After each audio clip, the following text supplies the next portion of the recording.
네, 경제 현장 오늘 주간 증시 전망으로 이어갑니다. 네, 앞서 집중진단 토론에서 봤던 대로 조 바이든 미 대통령의 대선 후보 사태로 미 대선 판도가 급변하고 있죠.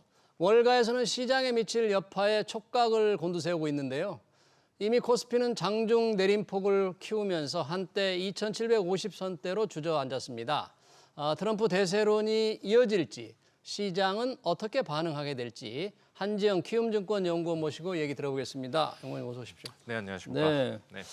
자, 이 바이든 미 대통령의 후보 사태의 영향입니까? 우리 시장 장 열자마자 네. 지금 낙폭이 꽤 큰 편인데 어떻게 봐야 될까? 우리 시장의 영향이 나타나는 지금 하락세를. 다들 조금 많이 약간 헷갈려하는 것 같아요. 왜 그러냐면은 지난주 금요일 날에 미국 증시부터 출발을 해보면은 그 당시 때 바이든이 자기는 뭐 대선 복귀 희망한다라는 그렇죠. 식으로 이야기하면서 결국에는 트럼프가 되지 않을까 이 생각을 함에 따라 미국 증시가 이제 기술주, 성장주, 테크주 위주로 빠졌는데 오늘 이제 새벽에 바이든 사퇴하고 이제 카밀라 해리스가 되지 않을까라는 전망들이 유입이 되면서 과연 그 흔히 말하는 지난주에 유행했던 트럼프 트레이드가 유행할까? 아니면은 이제 헤밀라 트레이드, 해리스 트레이드가 유행할까?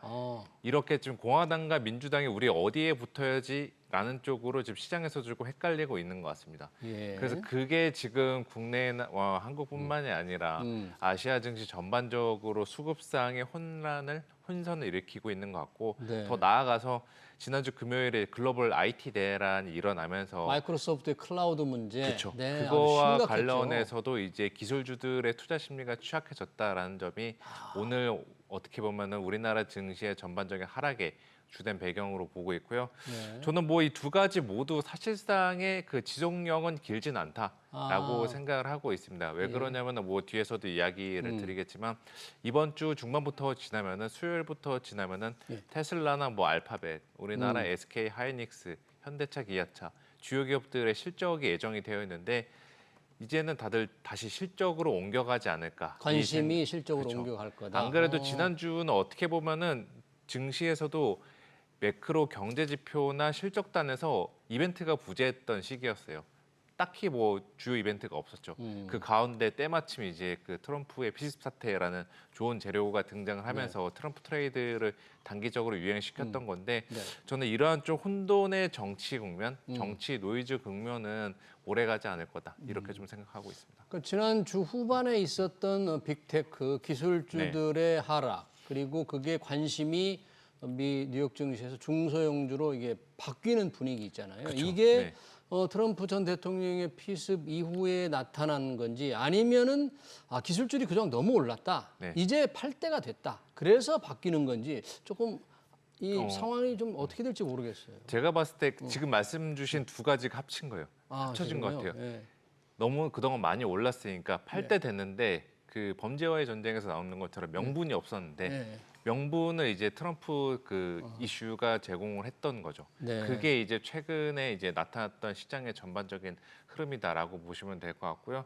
결국에 그들로 쏠림 현상이 나타난 거는 이제 실적이 계속 좋았고 다른 업체들에 비해서 실적들이 좋았기 때문에 빅테크 위주로 시장의 수급이 돈들이 몰렸던 현상들이 나타났는데 중간중간에 얼마든지 반대급부 현상은 나올 수는 있겠지만 그 반대급부 현상을 넘어서 수급이 본격적으로 이탈을 하고 주가가 본격적으로 꺾이기 위해서는 그들이 그동안 힘을 냈던 발휘했던 이익이 꺾여야 되는데 아직 이익이 꺾이고 있다는 신호들은 감지가 잘 되지 않고 있습니다. 그래요? 그리고 이번 주부터 줄줄이 예정된 빅테크 실적을 통해서도 우리가 거기에 대해서 한 번 더 전망을 강화시킬 수 있지 않을까. 이익 꺾이려면은 아직 시간이 더 필요하다. 이러한 전망들을 강화시킬 수 있지 않을까라고 생각을 해가지고 오늘 뭐 불가피하게 시장은 빠지고 있긴 하지만 뭐 이번 주 전반적으로 걸쳐서 우리나라나 미국이나 모두 지난주에 트럼프 트레이드로 피해를 봤던 주식들 위주로 좀 주가 복원 회복 모드에 들어가지 않을까 이렇게 전망을 하고 있습니다. 지금 관심이 빅테크 실적으로 옮기면서 이번 주에 테슬라와 알파벳, 구글에 모여서 알파벳의 실적이 나온다는데 뭐 실적 전망이 좀 밝은 편입니까? 조금 어두운 편입니까? 어느 쪽에 좀 전문가들은 기울어 있습니까? 둘 다 밝은 편으로 보시면 될 것 같아요. 편으로요? 그리고 가장 관심 있는 게 테슬라 같은데 테슬라는 저희가 실적 자체는 그렇게 중요도가 높지는 않을 것 같습니다. 왜냐하면은 7월 초에 2분기 인도량 발표 나면서 테슬라 주가가 급등했는데 그 주가 급등은 2분기 실적이 잘 나올 것이라는 전망들이 미리 주가에 반영이 된 것으로 보면 되죠. 예. 이제 중요한 거는 이제 트럼프한테 줄을 섰는데 네. 본인이 이제 그 줄을 어떻게 앞으로 해나갈지 거기에 대한 이제 컨퍼런스 콜에서 코멘트 이런 것들에 많은 투자자들이 주목하지 않을까라고 보고 있고 더 중요한 거는 테슬라보다는 이제 알파벳이랑 다음 주 뭐 마이크로소프트, 메타, 애플 순차적으로 이어지는 이 빅테크들의 실적을 통해서 과연 이들이 자본 지출 캐펙스 투자라고 하죠. 예. 그것들을 얼마나 더 해나갈 것인가. 그러면 엔비디아를 포함해서 반도체주 더 주가가 갈 수 있지 않을까 이런 논의들이 오고 가는 그 이벤트들이 더 중요하다라고 보고 있습니다. 네, 테슬라, 구글 그리고 다른 빅테크 기업들의 실적 발표가 이어지니까 네. 그 부분을 이제 주목을 해야 된다 그런 말씀이고요. 관련해서 조금 시장에서 이런 분석이 있다는데 인공지능 열풍이 만들어온 뭐 기술주 열풍 거품이다, 곧 터진다. 뭐 소시에테 제너럴에서 이렇게 분석을 했다는데 네. 만약 그래서 AI 인공지능 시장 폭탄이 터지면 결국 닷컴 버블이 재현될 수 있다. 뭐 이게 조금 많은 확산됩니까? 이런 전망이 좀 어떻습니까? 이거는 그 AI 버블 붕괴는 그냥 주가가 빠질 때마다 나오는 단골 메뉴라고 보시면 될 것 같아요. 그래요? 저도 전망을 하는 입장이지만 솔직히 말씀을 드리면 버블인지 아닌지는 저도 터져봐야 합니다. 이게 지금 우리가 있는 국면이 버블인지 아닌지는 정확히 알 수가 없어요. 하지만 그래도 위치 자체는 어디쯤에 있는지는 대략적으로는 저는 파악할 수 있다라고 보는데 네. 아직은 버블이 터지려면은 저는 좀 더 기다려야 되지 않을까. 언제 터질지 모르겠지만 이 예. 말씀을 드리는데 당시 닷컴 버블 때랑은 달리 기업들의 이익 자체가 지금 많이 달라졌습니다. 이익 체력들이 좋아졌고 그 당시 때는 실체 없는 기업들의 주가가 폭등을 하면서 밸류에이션들이 급등을 했는데 지금 우리 뭐 엔비디아를 포함해서 빅테크들이나 우리나라 주요 반도체주들 보면은 이익들 다 잘 나오고 있잖아요. 또 그 당시 때는 닷컴 버블 붕괴 당시에는 연준이 금리를 인상했던 다시 인상하고 있었던 그런 시기였고 지금은 이제 인하로 내려갈 준비를 하고 있는 시기니까 네. 맥락 차원에서도 다른 부분이 있기 때문에 우리가 지금 AI 버블 뭐 주가 엔비디아 뭐 주가 고점 대비 한 10% 빠졌다고 이제 끝이다. 이렇게 좀 성급한 판단을 내릴 때는 아니다. 이 정도로 말씀을 드릴게요. 네, 저는 이렇게 기술주 열풍이다, 곧 거품이 터진다 이런 전망을 뭐 이런 개인이 아니라 상당히 그 저명한 투자은행 같은 데서 이렇게 하는 걸 보고 네네. 소시에테 제네랄이면 나름 뭐 명성 있는 곳인데 그쵸. 야, 투자자는 이런 데를 얼마나 귀를 기울여야 되나 어떻게 판단해야 되나 네. 조금 혼선이 있겠다 싶은 생각이 들어서 한번 지금이 딱 그 구간에 있는 것 같아요. 서로 지금이? 그 주요 투자 은행 간에도 뷰들이 충돌하는 시각들이 충돌하는 그래요? 여의도 내에서도 시각들이 충돌하는 이 시기에 있다라고 좀 보시면 될 것 같습니다. 네. 지금 반도체 관련해서 대만의 TSMC 뭐 파운드리 세계 1위죠. AI 열풍에 힘입어서 상당히 좋은 실적을 냈는데 트럼프 전 대통령도 한마디로 주가가 좀 급락을 했었잖아요. 이렇게 좋은 실적이 있는데 앞으로 반도체 조금 주가를 부추기는 힘이 안 될까요? 저는 힘이 될 수 있다라고 보고 있고 실제로 TSMC 실적 발표 이후에 미국이나 우리나라 반도체주들이 주가가 부진했던 거는 뭐 다들 아시겠지만 트럼프가 당선이 되면은 이제 뭐 빅테크 기업들 규제에 나서면서 얘네들 주가 안 좋을 거다라는 전망들이 이제 유입이 된 거거든요. 근데 그 전망도 정말 그게 현실성을 따져봐야 된다라고 생각을 하고 있어요. 바이든 정권도 빅테크 반독점법 규제하면서 규제들이 많았었잖아요. 네. 그런데도 주가는 좋았죠. 그리고 실제로 트럼프 1기 때 그 임기 때 성과를 보면은 S&P 500 업종 중에서 가장 성과가 좋았던 업종이 테크 업종이었습니다. 트럼프 정권 때. 트럼프 일기 때도 네.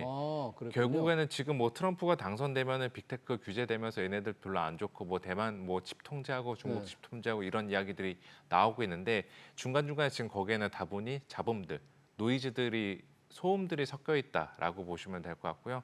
앞으로는 저희가 좀 더 세분해서 팩트 체크를 해 나가면서 하는 게 좋지 않을까. 일단 과거 데이터 상으로는 트럼프 정권 때 그 기간 동안에 약 4년이라는 그 임기 기간 동안에 제일 성과가 좋았던 거는 테크였다. 테크. 기술주였다. 이게 저는 하나의 팩트라고 생각하고 있습니다. 네, 팩트에 조금 치중해라. 트럼프 전 대통령의 말 한마디 한마디에 기업과 업종의 주가가 흔들리는데 네. 왜냐하면 대만의 TSMC를 언급하니까 결국은 TSMC도 미국에서 투자를 해서 보조금을 받고 우리 삼성전자나 SK하이닉스도 투자해서 미국에서 보조금을 받는데 상당히 그 부정적인 코멘트를 하니까요. 우리한테까지도 직접 영향이 있겠다 이런 우려가 많아서 주가가 좀 떨어졌잖아요. 그러나 그런 입만 보지 마라 그런 얘기네요. 그렇죠. 그리고 지금 아직 대선까지 11월까지 거의 3개월 넘게 남았는데 벌써부터 트럼프 당선을 기정사실하면서 전략을 짜는 거는 이번에 중간고사 시험 범위가 여기까지밖에 안 나온다. 여기만 공부하는 거랑 저는 비슷하다라고 생각하고 있습니다. 네. 좀 넓게 저희가 공부를 할 필요가 있는 게 시험을 대처하는 올바른 자세잖아요. 하반기 시장을 대처할 때도 그러한 좀 전략적인 사고방식이 필요하지 않을까 이 생각하고 있습니다. 네, 그 부분 트럼프 전 대통령의 당선에 너무 미리 가정을 하고 하는 건 좀 잘못돼 있다, 문제가 있다는 점 좀 주목해야 될 것 같네요. 자, 이번 주 7월 말 미국의 연준의 중요한 회의가 있습니다. FOMC. 9월 금리 인하 예상이 많이 나오고 있는데 또 트럼프 얘기를 하지 않을 수 없네요. 트럼프 전 대통령 뭐 금리 인하 하지 않는 게 좋겠다, 바람직하지 않다 이런 얘기를 했는데 영향이 뭐 없겠죠? 있을까요? 없을 만약에 하면은 이거는 연준의 독립성에 대해서도 많은 이야기가 나올 만한 재료들이어서 사안들이어서 11월 대선 전에 금리 인하를 트럼프 말 듣고 안 할까? 라고 보면 저는 그건 아니라고 보고 있고 9월 달에 저는 금리 인하 한다라고 보고 있습니다. 그리고 다음 주에 7월 FOMC가 있는데 통상 FOMC랑 달리 이번 FOMC는 중요도가 조금 떨어지지 않을까라고 생각하고 있습니다. 왜요? 왜 그러냐면 이미 저희는 7월 초부터 보면 파월 의장이 22포럼 상원 청문회, 하원 청문회 세 번 이상 등판을 이미 했어요. 시장에다 시그널을 던져줬죠. 7월 FOMC 때 기자회견 때 과연 이야기가 얼마나 달라질까라고 보면은 저는 그건 아닐 것 같아서 이번에 연준과 관련된 통화정책 이벤트는 다음 주에 있는 7월 FOMC보다는 한 달 뒤 예정되어 있는 8월 22일부터 24일에 예정되어 있는 잭슨홀 미팅이 더 중요하지 않을까라고 보고 있습니다. 잭슨홀 미팅은 뭐 중앙은행 총재들 모임입니까? 그렇죠. 그래서 근데 거의 사실상 연준에게는 9월 FOMC의 프리뷰 성격으로 저희가 보통 시장에서는 인식을 하고 있거든요. 9월에 정말 금리 인하를 할지 안 할지 이거를 8월 말 예정된 잭슨홀 미팅에서 과연 어떠한 시그널을 던질지 그게 좀 관건이 될 것 같습니다. 그래서 여러모로 지금 생각해보죠. 여담이지만 8월 22일이 가장 피곤한 하루가 될 것 같아요. 8월 22일이? 네. 왜냐하면 그 기간에 민주당 전당대회가 있고 그러네요. 엔비디아 실적도 8월 22일 그 주에 있고 엔비디아 실적도 잭슨홀도 그 주에 있고 여러모로 지금 그날이 어떻게 보면은 올해 그 끝판왕 중 하나가 아닐까 대선과 함께 그러네요. 이렇게 생각하고 아주 중요한 있습니다. 일정이 다 겹쳐 있다. 민주당 대통령 후보 정하는 전당대회, 엔비디아 실적, 그리고 중앙은행 총재들의 모임까지 겹쳐 있다. 7월 FOMC보다는 8월 말에 잭슨홀 미팅을 주목하라. 금리는 아무튼 9월에 일단 내린다는 쪽으로 보시는 게 맞지 않나라고 보고 있습니다. 네, 뭐 혹시 물가 지표에 뭐 변수가 좀 있을 수 있나? 6월 뭐 PC 물가 같은 게 달라지거나 그러지는 않겠죠? 그렇죠. 예, 아마 뭐 7월 달 8월에 발표되는 7월 CPI 같은 경우도 소비자 물가 같은 경우도 일단은 연준에서 제시하는 전망치 상으로는 6월 달에 비해서 내려간다라고 이야기가 그 모델로 제시가 되고 있기 때문에 큰 변수는 없을 거다. 9월 인하하는 데 있어서 이렇게 생각하고 있습니다. 뭐 주가라는 게 매일 일희일비할 필요는 없겠지만요. 우리 지금 뭐 코스피 그래도 상당히 잘 달려왔고 밝게 봤는데 최근에 이 트럼프 관련으로 여러 가지 변동성이 커지면서 지금 코스피가 2,760선 언저리에서 지금 약세인데 뭐 조만간에 3,000 뭐 기대를 했잖아요. 좀 큰 흐름으로 볼 때는 어떻습니까? 너무 어려울 것 같습니까? 아니 저 같은 경우도 그 7월 초만 하더라도 3천 간다라고 이렇게 이야기했는데 그때를 기점으로 주가가 확 빠져버리더라고요. 그러니까 제가 약간 반대 지표가 되지 않을까라는 좀 우려스러운 장난도 장난스러운 이야기도 해보긴 한데 그 일단은 방향성은 여전히 위로 보는 게 맞지 않나라고 보고 있습니다. 지금 트럼프라는 또 바이든 사태라는 정치적인 재료들이 증시를 지금 괴롭히고 있는데 역사적으로 봐도 정치라는 이슈는 증시의 진폭만 만들 뿐이지 방향성에는 큰 변화를 주지 않는 게 과거의 교훈이었습니다. 그리고 보통 이제 시장은 실적과 경기에 따라서 많이 움직이게 되는데 이번 주 아까도 중간중간 이야기했지만 이번 주부터 줄줄이 8월 초까지는 주요 기업들의 실적 시즌이 예정되어 있는 만큼 그들의 실적의 방향에 따라서 증시의 방향성도 바뀐다. 정치가 바꾸는 게 아니라 이렇게 좀 말씀을 드릴게요. 네, 정치가 증시의 기본적인 흐름을 바꾸지는 않을 것이다. 변동폭에 영향을 줄 수 있다는 말씀 상당히 귀에 들어옵니다. 자, 지금까지 계속 트럼프 정책에 베팅하는 트레이드를 얘기를 많은 시장에서 하고 있는데요. 우리 증시에서 조금 관련하거나 관련이 없거나 좀 관심 있게 좀 봐야 될 그러면 앞으로 업종이라든지 어떤 부분이 조금 주목을 해야 될까요? 일단 당장에 눈에 들어오는 거는 지난주에 많이 빠졌던 그리고 예. 우리 코스피의 체감상의 하락 난이도를 높였던 반도체주 같은 경우는 오늘도 주가가 부진한 상태이긴 한데 그러네요. 이거 같은 경우는 여전히 실적 같은 경우는 반도체 이익 사이클이 꺾이지 않았기 때문에 여기는 뭐 그 현 시점에서 더 빠질 때마다 담얼부말 하고 네. 자동차도 마찬가지로 지금 트럼프 트레이드의 피해주들이었는데 이것도 역시 이번 주 목요일부터 이제 현대차, 기아차 등 줄줄이 실적들이 예정이 되어 있습니다. 네. 개인적으로 실적 같은 경우는 이번에도 잘 나올 것 같고 자동차들도 그렇죠. 네. 3분기 때까지도 실적 성장성에서는 시장에서도 크게 의문은 갖지 않을 것 같아요. 네. 그러면 이들 주식들 지금 지난주에 많이 빠졌던 주식들 위주로 이번 주에 어느 정도 주가 회복에 나설 수 있기 때문에 이들 업체들 한번 눈여겨볼 만하다라고 보고 있고 네. 이거는 뭐 중간중간에 제가 방송에 나와서도 이야기했지만 방산 같은 경우 방산업체 주식들 같은 경우도 트럼프가 돼도 각국의 지정학적 분쟁들 그다음에 그 지정학적인 갈등들 앞으로도 계속 될 것 같습니다. 바이든이 돼도 마찬가지고요. 이거는 지금 하나의 시대의 큰 물결이기 때문에 각국들의 지정학적인 갈등이 수시로 일어나는 거. 그 과정에서 그 대부분 국가들이 국방력 강화에 대한 중요성들을 계속 느껴갈 것 같습니다. 그러면 자연스럽게 방산업체들에 대한 무기 수요들 늘어나겠죠.